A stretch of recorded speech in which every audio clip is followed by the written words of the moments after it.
Sets there. Okay. Yes. Started. Hope. Yeah, madam. Record అవుతుంది. You can. Yes, sir.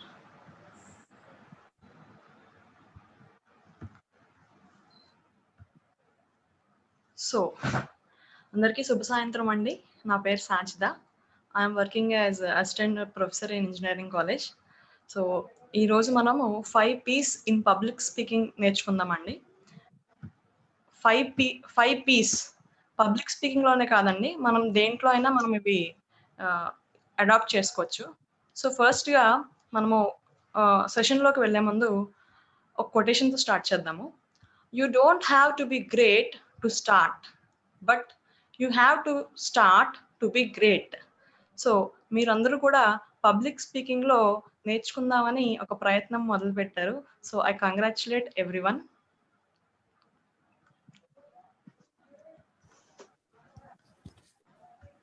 Thank you, ma'am. So today's topic importance of 5 P's.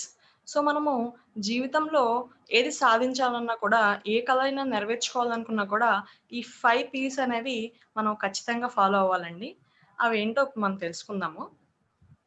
ఫస్ట్ది planning. So మనం ఏదైనా లక్ష్యాన్ని చేరుకోవాలంటే దానికి తగ్గ ప్రణాళిక, ప్లాన్ అనేది మన దగ్గర ఉండాలి. మనము ఒకవేళ ఏదైనా ఊరు వెళ్ళాలనుకుంటే, సపోజ్ నేను వైజాగ్ వెళ్ళాలనుకుంటే నాకు ఇక్కడ నుంచి, నేనున్న స్టేషన్ నుంచి నాకు 4 hours పడుతుందండి. సో నేను ప్లానింగ్ లేకుండా మార్నింగ్ 9కి అట్లా బయలుదేరితే నేను వైజాగ్ వెళ్ళేటప్పటికి ఆఫ్టర్నూన్ 1 అవుతుంది. సో అక్కడ నాకు ఏ ఆఫీస్ టైమింగ్స్ కూడా 1 అనేది లంచ్ బ్రేక్ అవుతుంది. సో 3 వరకు నేను ఏ ఆఫీస్కి వెళ్ళినా కూడా ఉపయోగం ఉండదు. అట్లానే కానీ మళ్ళీ నేను 5కి రిటర్న్ అయిపోవాలి. సో నేను ప్లాన్ లేకుండా ఊరు వెళ్తే నా పని అనేది జరగదు. కానీ అట్లా కాకుండా నేను ముందు రోజే ఎలా వెళ్ళాలి, ఏ ట్రైన్, ఫస్ట్ ట్రైన్ ఏ టైంకి స్టార్ట్ అవుతుంది, ఫస్ట్ బస్ ఎప్పుడు నాకు అందుబాటులో ఉంది, అవన్నీ తెలుసుకొని నేను ఎర్లీ మార్నింగ్ 5, 4:30 ఆ టైంకి బయలుదేరితే కనుక నేను మార్నింగ్ 9, 9:30కి వైజాగ్ చేరుకోగలను. సో 10కి నేను ఆఫీస్కి చేరుకొని 10కే మనకి ఏ ఆఫీస్ అయినా స్టార్ట్ అవుతుంది కాబట్టి నా పని నేను మార్నింగ్ ఫస్ట్ సెషన్లో కంప్లీట్ చేసుకోవచ్చండి. సో అట్లానే హ్యాపీగా పీస్ఫుల్గా నేను 3 o'clockకి మళ్ళీ రిటర్న్ జర్నీ స్టార్ట్ చేసుకొని ఈవినింగ్ 7 లోపు వచ్చేయచ్చండి. సో మనము ఎంత చిన్న పని అయినా కూడా, ఎంత పెద్ద లక్ష్యం అయినా కూడా మన దగ్గర దాన్ని చేరుకోవడానికి ప్రణాళిక, ప్లానింగ్ అనేది చాలా ఇంపార్టెంట్ అండి. ఇక్కడ చూస్తే ఒక మనిషి ఉన్నాడు. ఆ మనిషి దగ్గర చాలా నిచ్చెనలు ఉన్నాయి, కానీ గోడ దాటలేకపోతున్నాడు. కాబట్టి మన దగ్గర ఉన్న వాటిని ప్లాన్ ప్రకారంగా వినియోగించుకోవడం కూడా మనకు తెలిసి ఉండాలండి. It doesn't matter how many resources you have. If you don't know how to use them, it will be never enough. So మన దగ్గర ఉన్న రిసోర్సెస్, ఈ రోజు మనకి ఇంటర్నెట్ ఉంది. మనకి ఏ టాపిక్ మీద కావాలంటే ఆ టాపిక్లో మనము గూగుల్లో సెర్చ్ చేసుకోవచ్చు. కాబట్టి మన దగ్గర అన్ని రిసోర్సెస్ ఉన్నాయి, కానీ అది ఎట్లా మనం డెలివర్ చేసుకోవాలి, ఎట్లా దాన్ని నెరవేర్చుకోవాలి ఆ కళని అనే ప్లాన్ అనేది మనం చేసుకుంటే దాన్ని చేరుకోవడం అనేది సులభం అవుతుంది. ఇక్కడ నేను ఒక కథ చెప్తానండి. రాము, సోము అని 2 వ్యక్తులు ఉంటారు, ఫ్రెండ్స్. రాము, సోము వాళ్ళకి జీవనాధారము కట్టెలు కొట్టడమే. రాము తెల్లవారుజామునే 6ంటికి అట్లా ఇంటి దగ్గర నుంచి బయలుదేరుతాడండి. తన టిఫిన్ చేసేసి లంచ్ బాక్స్ అనేది తీసుకొని ఇంట్లో హడావిడిగా లంచ్ కూడా ఎర్లీ మార్నింగ్ 6లో ప్రిపేర్ చేయించి అదంతా ప్రిపేర్ చేసుకొని తన అడవిలోకి వెళ్ళి కట్టెలు కొట్టడం మొదలు పెడతాడు. కానీ సోము 10ంటికి అడవి వస్తాడండి. అట్లానే తన ఇంట్లో లంచ్ అనేది పీస్ఫుల్గా ప్రిపేర్ చేసి ఆ బాక్స్ అనేది తీసుకొని అడవికి వెళ్తాడు. ఇద్దరు కూడా కట్టెలు కొడతా ఉంటారు. మధ్యాహ్నం అయ్యేసరికి లంచ్ చేస్తారు. రాము మనసులో అనుకుంటాడు, నేను పొద్దున్నుంచి వచ్చాను, వీడు నాకన్నా ఎక్కువ కట్టెలు కొట్టలేడు, నేనే ఎక్కువ కట్టెలు కొడతాను, తద్వారా ఎక్కువ డబ్బులు సంపాదిస్తానని అనుకుంటాడు. సాయంత్రం 4 అయ్యేసరికి చూస్తే రాము కొట్టిన కొట్టెలు తక్కువగా ఉంటాయి. లేటుగా వచ్చినా కూడా సోము కొట్టిన కట్టెలు ఎక్కువ ఉంటాయి. ఇది ఎలా జరిగింది అని ఆలోచించుకుంటూ ఇద్దరు కూడా సంతకు వెళ్ళి తమ కట్టెలు అమ్ముతారు. అమ్మి తిరుగు ప్రయాణంలో రాము సోముని అడుగుతాడు, నేను నీకన్నా ముందుగా వచ్చాను, నీకన్నా ఎక్కువ సమయం ఉన్నాను. కానీ నాకన్నా నువ్వు ఎక్కువ కట్టెలు ఎలా కొట్టావు అని అడుగుతాడు. దానికి సోము, నేను నీకన్నా లేట్‌గా వచ్చాను. కానీ ఇంటి దగ్గర నేను కూడా 6కే నేను నా గొడ్డలిని సానపెట్టడం మొదలుపెట్టాను. తద్వారా నేను 10కి కూడా తక్కువ శ్రమతో ఎక్కువ కట్టెలు కొట్టగలిగాను అని అంటాడు. అంటే మనం ఎంత టైం ఇన్వెస్ట్ చేస్తున్నాం అనేది కాదండి. సో, దాన్ని అచీవ్ చేయడానికి మనం ఎట్లా ప్లాన్ చేస్తున్నాము అనేది మనము ఈ కథ నుంచి నేర్చుకోవచ్చండి. Give me 6 hours to chop down a tree and I will spend the first 4 sharpening the axe by Abraham Lincoln. So, ఈ కొటేషన్ అనేది మనకి అమెరికన్ ప్రెసిడెంట్ అబ్రహం లింకన్ గారు ఇచ్చారండి. సో, ఎట్లాగైతే కట్టెలు కొట్టడానికి గొడ్డలి పదునుగా ఉండాలి అనేది తెలుసుకొని, దాని మీద ఎక్కువ సమయం కేటాయించి, కట్టెలు కొట్టడం మీద తక్కువ సమయం కేటాయిస్తే మనం ఎక్కువ కట్టెలు కొట్టగలమండి. సో, అట్లా మన పనులనేటువంటివి దేని ద్వారా మనము త్వరగా చేయగలము, ఎక్కువ సమయం స్పెండ్ చేస్తున్నాం అనేది కాకుండా, ఆ సమయాన్ని ఎట్లా స్పెండ్ చేస్తున్నాము, ఏ ప్లాన్ ఫాలో అవుతున్నాము అనేది మనము చూసుకుంటా ఉండాలండి. Next P. Prepare now. అంటే పోస్ట్‌పోన్ చేయకూడదు. ఇప్పుడు పని ఇప్పుడే చేయాలి. కబీర్ గారు ఒక పోయెమ్ చెప్పారండి. కాల్ करे सो आज करे सो अब, पल में प्रलय हो गई, बहुरी करोगे कब. ఒక్క సెకండ్ అండి, నేను అందరిని అన్‌మ్యూట్ చేస్తున్నాను. మ్యూట్ చేస్తున్నాను.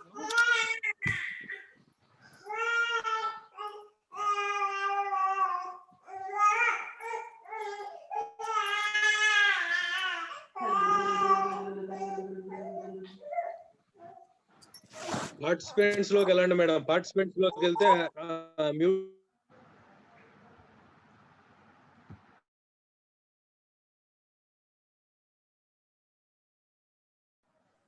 యా, రోజా గారు మీ దగ్గర నుంచి వస్తున్నట్టుందండి డిస్టర్బెన్స్.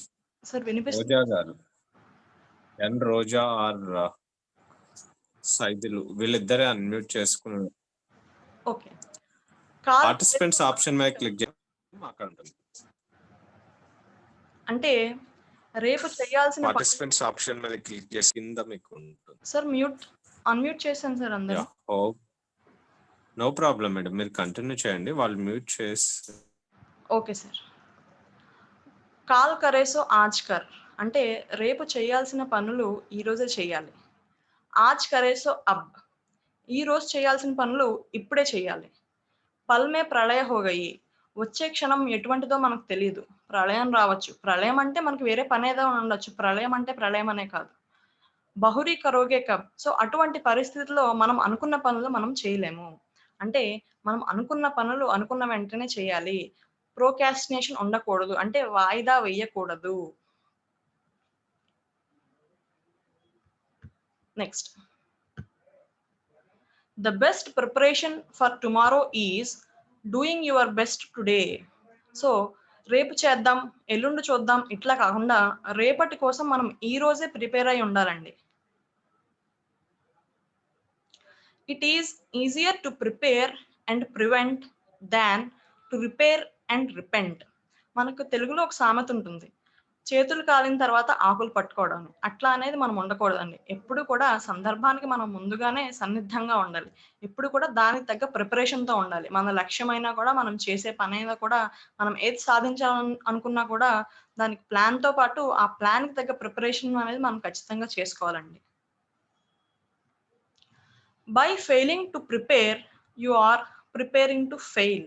ఒకవేళ మనం ప్రిపేర్ అవ్వకపోతే మనం ఖచ్చితంగా ఫెయిల్ అవ్వడానికి ప్రిపేర్ అవుతున్నాం అనేది ఖచ్చితం అండి. అంటే ప్రిపరేషన్‌కి ఎంత ఇంపార్టెన్స్ ఉందనేది మనము దీని ద్వారా తెలుసుకోవాలి. Procrastination is like a credit card. It's a lot of fun until you get the bill. Procrastination అంటే వాయిదా వేయడం అండి. సో, ఇది ఎట్లా అంటే క్రెడిట్ కార్డ్ వాడుతున్నట్టే ఉంటది. అంటే అన్నీ కూడా తర్వాత చేద్దాం, రేపు చూద్దాం అలా అన్నీ ఒక పనికి 10, 10కి 20, 20కి 30 పనులు అయిపోయి చివరికి వచ్చేటప్పటికి మనకు తెలిసిన పనులైనా కూడా, సులువైన పనులైనా కూడా అన్ని పనులు ఒకేసారి రావడంతో మనం దాన్ని ఎఫెక్టివ్‌గా చేయలేమండి. కాబట్టి ఎప్పటి పని అప్పుడు చేసుకోవాలి, వాయిదా వేయకూడదు. Sometimes the thing is holding you back is all in your head. So, ఈ ఇమేజ్‌ని అబ్జర్వ్ చేస్తే గనక కుర్చీకి కు గుర్రం యొక్క తాడుని కుర్చీకి కట్టడం జరిగింది. సో, గుర్రం కదలాలి అంటే కుర్చీని కదపాలి. అంటే తన హెడ్‌ని కదపాలి. అంటే మన బ్రెయిన్‌లో ఇక్కడ మనము ఈరోజు చేయాలి, ఇప్పుడు చేయాలి అని అనుకుంటే మనం ఆ పనులు అప్పుడే చేస్తాం. ఇక్కడ మనము ఎట్లా ట్యూన్ చేస్తామో అట్లానే మనం కూడా మన యాక్షన్స్ అనేటువంటివి ఉంటాయి. రేపు చూద్దాం, ఎల్లుండి చేస్తాను అట్లా అనేది అనుకోకూడదండి. ఇక్కడ ఎప్పుడు కూడా పోస్ట్‌పోన్‌మెంట్ అనేది మనము దీనికి అడాప్ట్ చేయకూడదు. వాయిదా అనేది ఇక్కడ అలవాటు చేయకూడదు. Stopping your self. ఇక్కడ నేను ఒక కథ చెప్తానండి. ఒక గ్రామంలో ఒక బ్రాహ్మణుడు ఉంటాడండి. పేద బ్రాహ్మణుడు. అతనికి కొంచెం బద్ధకం అన్నమాట. సో, అతను ఏం చేస్తాడంటే ఆహ్, తన బద్ధకం వల్ల పేదరికంలో ఉంటాడు. ఒకరోజు అతను అలా ఊర్లోకి వెళ్ళి 2, 3 కార్యాలు చేసి వస్తాడు. అప్పట్లో పూర్వపు రోజులు కదండీ! అప్పట్లో ధనానికి బదులు దానాలిచ్చేవారు. సో, ఒక రైతు బ్రాహ్మణుడికి కొంత బియ్యము, కొంత జున్నుపాలు ఇస్తాడు దానం కింద. అట్లానే ఒక షావుకారు ఆ బ్రాహ్మణుడికి బెల్లం అనేది దానంగా ఇస్తాడండి. సో, అవన్నీ తీసుకొని బ్రాహ్మణుడు ఇంటికొచ్చి ఇలా అనుకుంటాడు. నేను ఇంక రేపటి నుంచి ఎవరి దగ్గర కూడా నేను తక్కువగా చేసుకోను. ఇప్పుడున్న ఈ పాలు, జున్ను పాలు, బెల్లము ఈ 2 ఉపయోగించి నేను జున్ను తయారు చేస్తాను. ఈ జున్నుని తీసుకెళ్ళి నేను సంతలో అమ్మి డబ్బులు సంపాదిస్తాను. ఆ వచ్చిన డబ్బులతో నా కాళ్ళ మీద నేనే నిలబడతానని అనుకుంటాడు. అనుకున్న విధంగానే ఆ బ్రాహ్మణుడు ఆ జున్ను పాలు, బెల్లంతోని కష్టపడి జున్ను తయారు చేస్తాడు. జున్ను రుచి చూస్తాడు. చాలా బాగుంటుంది. కానీ నేను అలసిపోయాను, ఊరంతా తిరిగాను, ఇప్పుడు కష్టపడి తయారు చేశాను. కాసేపు నేను విశ్రాంతి తీసుకొని నేను తర్వాత సంతకి వెళ్తానని అక్కడ కూర్చునిపోతాడండి ఆ కుండ దగ్గర. అట్లా తనకు తెలియకుండానే తను నిద్రలో జారుకుంటాడు. ఆ నిద్రలో కూడా ఈ జున్ను పాలు, దాని ద్వారా వచ్చే డబ్బు గురించి ఆలోచిస్తూ ఉంటాడు. సో, నేను జున్ను పాలు అమ్మేసాను. అమ్మేసిన తర్వాత వచ్చిన డబ్బులతో నేను కొన్ని దూడలు కొన్నాను. ఆ దూడలు పెద్దవయ్యాయి. అవి పాలిచ్చాయి. వాటి ద్వారా వచ్చిన డబ్బుతో నేను ఇంకా దూడలు కొంటాను. అలా నేను ఒక మంద కొనుక్కుంటాను.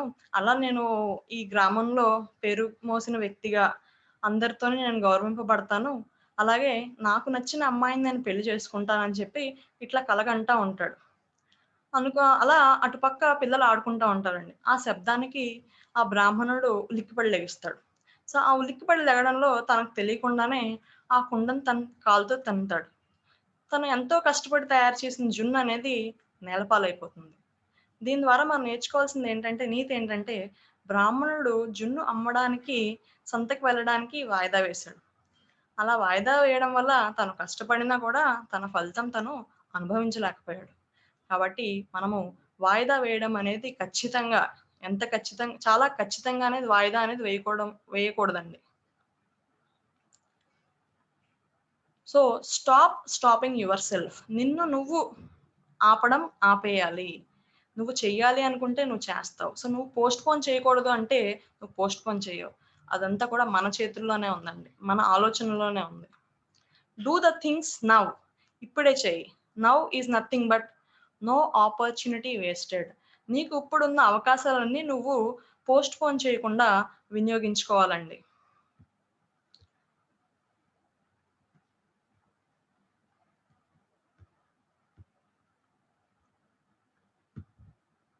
Everything you do now is for your future. So, ఈ కొటేషన్ గనక మనము స్ట్రాంగ్‌గా బిలీవ్ చేస్తే మనం పోస్ట్‌పోన్‌మెంట్ జోలికి వెళ్ళమండి. మన భవిష్యత్తు అనేది మనం ఇప్పుడు చేసే పనులు, మనం ఇప్పుడు నిర్ణయం తీసుకునే నిర్ణయాల బట్టి మన భవిష్యత్తు అనేది ఉంటుందండి. Success occurs when opportunity meets preparation. నీకు అవకాశం వచ్చినప్పుడు దానికి తగ్గ సన్నిద్ధంగా నువ్వు ఉంటేనే నువ్వు ఏదైనా వృత్తిలో గానీ, లేదంటే ఏదైనా రంగంలో గానీ నువ్వు సక్సెస్ సాధించగలవు. కాబట్టి మన నెక్స్ట్ పి ప్రిపరేషన్ అండి.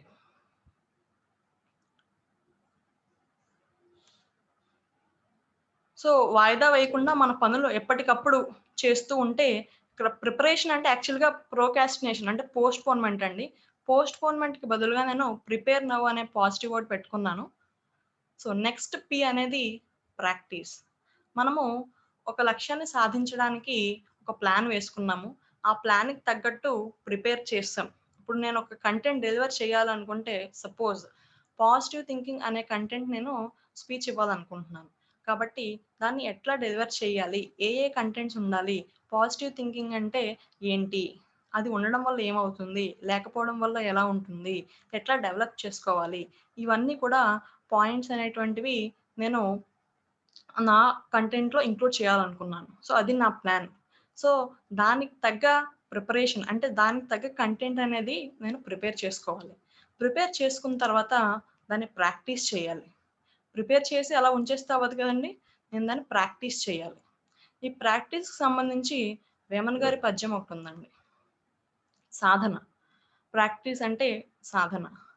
అనగననగ రాగమతిశయిల్లుచునుండు దినగ దినగ వేము తీయనుండు సాధనమున పనులు సమకూరు ధరలోన విశ్వదాభిరామ వినురవేమ. అనగననగ రాగం అతిశయిల్లుచునుండు అంటే మనము అనగా అనగా అంటే పాడగా పాడగా మన స్వరం అనేది వృద్ధి చెందుతుంది అంటే ఇంప్రూవ్ అవుతుంది. దినగ దినగ వేము తీయనుండు వేపాకు చేదుగా ఉన్నప్పటికీ కూడా రోజు తినడం వల్ల అలా తింటూ తింటూ వేప కూడా మనకి తీయగా అనిపిస్తుంది. అట్లానే సాధనమున పనులు సమకూరు ధరలోన. ఏదైనా పని సాధించాలంటే సాధన చేయాలి. సాధన అంటే ప్రాక్టీస్ చేస్తూ ఉండాలి. అట్లా ప్రాక్టీస్ చేస్తూ చేస్తూ ఉండడం ద్వారా మన పనులు అనేటువంటివి మనం సాధిస్తామండి. The expert in anything was once a beginner. So, ఏ రంగంలో అయినా నిపుణులు ఎక్స్‌పర్ట్స్ అందరూ కూడా ఒకప్పుడు బిగినర్ స్టేజ్ నుంచి స్టార్ట్ అయ్యారండి. అంటే స్టార్టింగ్‌లో మనము ఒక 10 సార్లు ప్రయత్నం చేస్తాం. వచ్చే వరకు 20 సార్లు ప్రయత్నం చేస్తాం. అట్లా అలా ప్రాక్టీస్ చేస్తూ చేస్తూ ఉంటేనే మనం ఏదైనా ఒక రంగంలో ఎక్స్‌పర్ట్ అవ్వగలం. మనందరికీ తెలుసు బ్రూస్ లీ మార్షల్ ఆర్ట్స్‌లో స్పెషలిస్ట్ అండి. సో, ఆయన ప్రాక్టీస్ గురించి ఏమంటారు? Are you the student? నువ్వు నేర్చుకుంటున్నావా?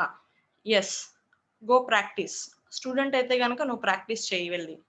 No, I am not a student. ఒకవేళ నేను స్టూడెంట్ కాదు అంటే ట్రైనర్, కోచ్ ఇట్లా. అప్పుడేం చేయాలి? Find the most difficult technique. So, ఆ మార్షల్ ఆర్ట్స్‌లో ఏదైతే డిఫికల్ట్ టెక్నిక్ ఉందో అది తెలుసుకొని ప్రాక్టీస్ ఇట్. దాన్ని ప్రాక్టీస్ చేయాలి. అలాగే is there someone better than you? నీకన్నా ఎవరైనా మార్షల్ ఆర్ట్స్‌లో బెటర్‌గా పెర్ఫార్మ్ చేస్తున్నారా? సో, అట్లాంటి వాళ్ళు ఉన్నారు. యెస్, ఉన్నారు. ఉంటే కీప్ ప్రాక్టీసింగ్. కాబట్టి నువ్వు ప్రాక్టీస్ చేస్తూ ఉండాలి. నో, లేరు. అప్పుడేం చేయాలి? Find someone better than you. నీకన్నా బెటర్‌గా ఉన్న వాళ్ళని నువ్వు వెతికి ప్రాక్టీస్ చేస్తూ ఉండు. Keep practicing. You just finished practicing. నువ్వు ఇప్పుడే ప్రాక్టీస్ అనేది కంప్లీట్ చేసావు. అట్లా అయితే గనక go to bed, take rest, wake up, లెగిసి మళ్ళీ ఎర్లీ మార్నింగ్ లెగిసి కీప్ ప్రాక్టీసింగ్. అలానే you are practicing right now. ఒకవేళ నువ్వు ఇప్పుడు ప్రాక్టీస్ చేస్తూ ఉన్నావు అయితే గుడ్, మంచిది. డోంట్ స్టాప్ అంటే ప్రాక్టీస్ చేయడం ఆపొద్దు. అంటే ప్రాక్టీస్ అనేది మనం చేస్తూనే ఉండాలి. ఏ స్టేజ్‌లో ఉన్నా కూడా లైఫ్‌లో మనకి ప్యాషన్ ఉన్న ఫీల్డ్‌లో మనము ప్రాక్టీస్ చేస్తూనే ఉండాలి. ప్రాక్టీస్ అనేది ఆపకూడదు. Practice makes man perfect. మనకు తెలుసు కదండీ! అట్లానే బ్రూస్ లీ గారు ఇలా కూడా అన్నారు. I fear not the man who has practiced 10,000 kicks once. But I fear the man who has practiced 1 kick 10,000 times. అంటే ఆయన ఏమంటున్నారంటే ఎవరైతే 10,000 రకాల కిక్కులు ప్రాక్టీస్ చేశారో నాకు వాళ్ళంటే భయం లేదు. కానీ ఎవరైతే ఒక్క కిక్‌ని 10,000 సార్లు ప్రాక్టీస్ చేశారో వాళ్ళకి నేను భయపడతా అంటున్నారు. అంటే ఇక్కడ ప్రాక్టీస్ యొక్క ఇంపార్టెన్స్ అనేది ఎంత అనేది మనం అర్థం చేసుకోవచ్చండి.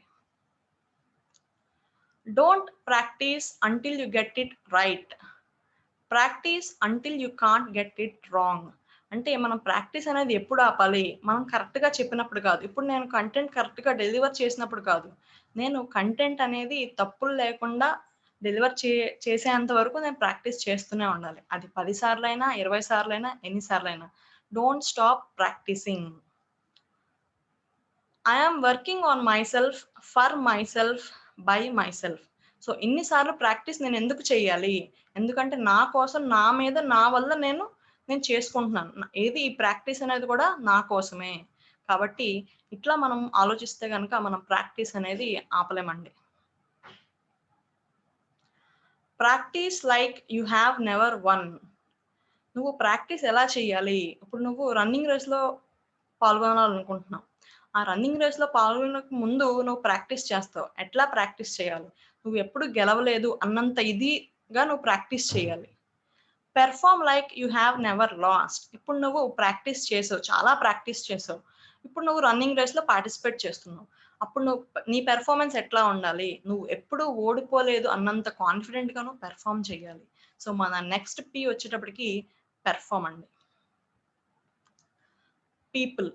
మనం లైఫ్‌లో 3 టైప్స్ ఆఫ్ పీపుల్‌ని కలుస్తామండి. Talkers, listeners, performers. టాకర్స్ అంటే కేవలం మాటలతో సరిపెడతారు. నెక్స్ట్ లిజనర్స్ కేవలం వినడంతో సరిపెడతారు. నెక్స్ట్ పెర్ఫార్మర్స్ చేసి చూపిస్తారండి. సో మనం కేవలం మాట్లాడే వాళ్ళలా ఉండాలనుకుంటున్నామా?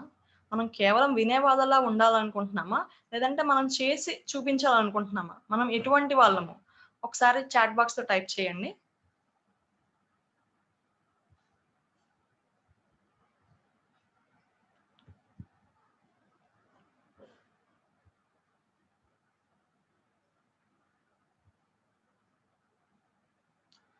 సో అన్‌డౌటెడ్‌గా, నిస్సంకోచంగా మనం అందరూ పెర్ఫార్మర్స్ అవ్వాలని అనుకుంటామండి. ఎవరు కూడా ఏది సాధించకుండా ఉండాలి అనే ఆలోచన ఎవరికీ ఉండదు. ఏదో ఒకటి చేసి చూపించాలి. I have to perform something అని అనుకుంటాం. ఇక్కడ చూస్తే some people want it to happen. Some wish it would happen. Others make it happen. నేను బాస్కెట్‌బాల్ గోల్ వేయాలనుకుంటున్నాను. గోల్ వెయ్యాలి అని అనుకుంటే ఆలోచిస్తూ ఉంటే సరిపోదు. అలా అని బాల్ నా చేతిలో పట్టుకొని అనుకుంటూ కూర్చుంటే సరిపోదు. నేను లెగిసి బాల్ తీసుకొని గోల్ దగ్గరికి వెళ్ళి బాల్ అనేది ఆ గోల్‌లో వెయ్యాలి. అంటే మనం అనుకుంటూ ఉండకూడదు. ఆలోచిస్తూ ఉండకూడదు. చేయాలి. Follow just do it concept. Doing is only doing. చేయాలి అని అనుకోవాలి. అంటే పెర్ఫార్మ్ చేయాలి అని అనుకోవాలి. ఈ పెర్ఫార్మర్స్ యొక్క హ్యాబిట్స్ అనేటువంటివి ఎలా ఉంటాయి?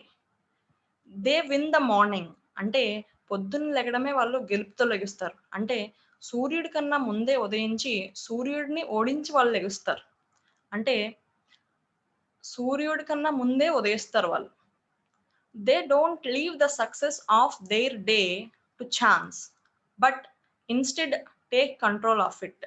అంటే నేను ఎప్పుడో లెగుస్తానులే ఏదో అవుతది చూద్దాంలే అని అనుకోరు. వాళ్ళు ముందుగానే లెగిసి తెల్లవారుజామున 4కి, 5కి అట్లా లెగిసి ఆ రోజు ఎలా ఉండాలి అనేది వాళ్ళు ప్లాన్ చేసుకుంటారు. ఆ రోజు వాళ్ళు చేయాల్సిన పనులనేటువంటివి టైం ఉంటుంది కాబట్టి పీస్‌ఫుల్‌గా చేస్తారు. Morning is an important time of day because how you spend your morning can often tell you what kind of day you are going to have. So మనం మార్నింగ్ ఎట్లా స్టార్ట్ అవుతుంది అనేది, ఇప్పుడు మనం మార్నింగ్ లెగ్గానే హ్యాపీగా ఉన్నాం అనుకోండి, ఆ రోజంతా హ్యాపీగా ఉంటాం. మార్నింగ్ చిరాగ్గా లేట్గా లెగిసి లేట్ అయిపోతుంది అనే టెన్షన్తో కంగారుగా చిరాగ్గా ఉంటే ఆ ఎఫెక్ట్, ఆ ఇరిటేషన్ అనేది ఆ డే అంతా కంటిన్యూ అవుతుంది. సో మనం డే అంతా హ్యాపీగా ఉండాలంటే మనం ఎర్లీ ఇన్ ద మార్నింగ్ లెగాలి. ఎర్లీ ఇన్ ద మార్నింగ్ లెగిస్తే మనకి ఎక్కువ టైం ఉంటుంది.